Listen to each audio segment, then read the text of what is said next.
Georgia, welcome back and thank you so much for sticking around. Well, if you didn't know, April is Sexual Assault Awareness Month, and today we are speaking with the Sexual Assault Program Manager at Ruth's Cottage in the Pattickae House about their program and the resources that are available for those who need it. So Alexis Mack is here now with all those details. Welcome to Town and Country. How are you doing today? I'm doing great. How are you doing? Good, good. Okay, so first things first, can you just tell us more about Ruth's Cottage and its mission, specifically regarding sexual assault survivors? Okay, so what we do is advocate for people who have been assaulted, and that can look different for anybody.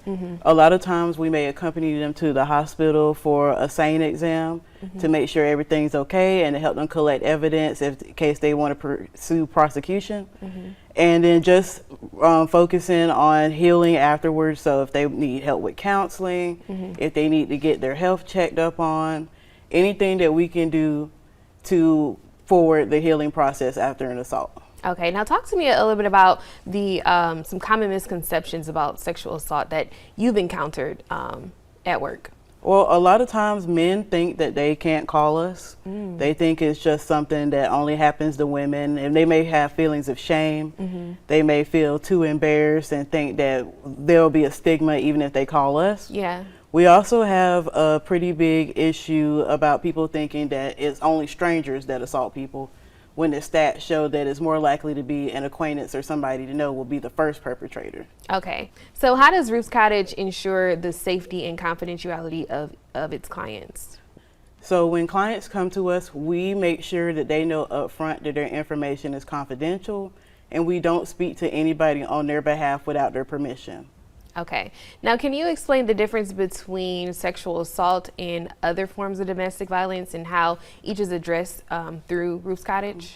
Okay, so oftentimes sexual assault does go hand in hand with domestic violence, but domestic violence without sexual assault can look like financial abuse, emotional abuse, physical abuse, and technology abuse. There's so many different ways that somebody can exert control over another person. Okay, now are there any prevention programs or educational outreach efforts that you all offer to the community that we should know about? Okay, so we do offer various trainings at Ruth's Cottage. We have our Darkness to Light training. We have a new training about the sexual exploitation of children.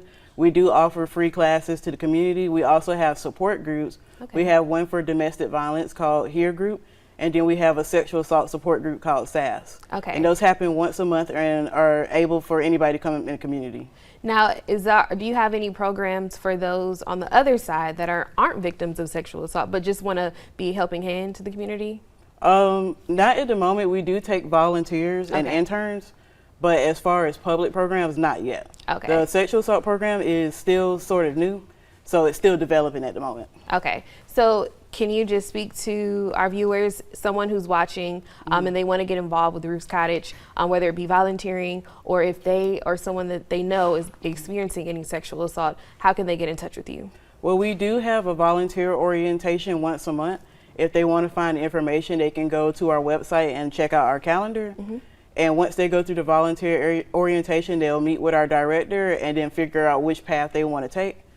And if they just want information, then they're free to call our administrative number, and then one of our advocates, one of our program managers will get in touch with them. Okay, so April is Sexual Assault Awareness Month. So do you all have any programs or any events coming up that we can be involved in?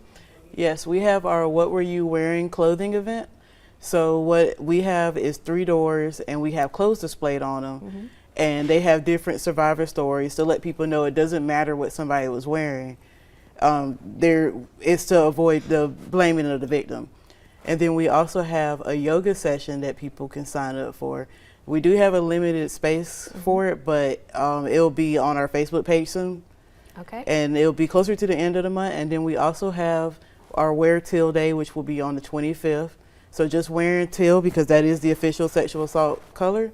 And then Wear Denim Day on the 30th, which just protests against, again, blaming the survivor. Okay, and so where can we go ahead and find more information about these events and just be in contact with you all? All right, we have a calendar on our Facebook page, and then also our website, stopthehurtga.org. Perfect. Well, thank you again, Ms. Alexis, for joining us here on Town and Country. It's been a pleasure speaking with you about April being Sexual Assault Awareness Month and those events and with those details. So thank you again so much for joining us. And we'll have all this information posted on our website at WALB.com. But don't go away just yet. We'll have more TNC coming up after this.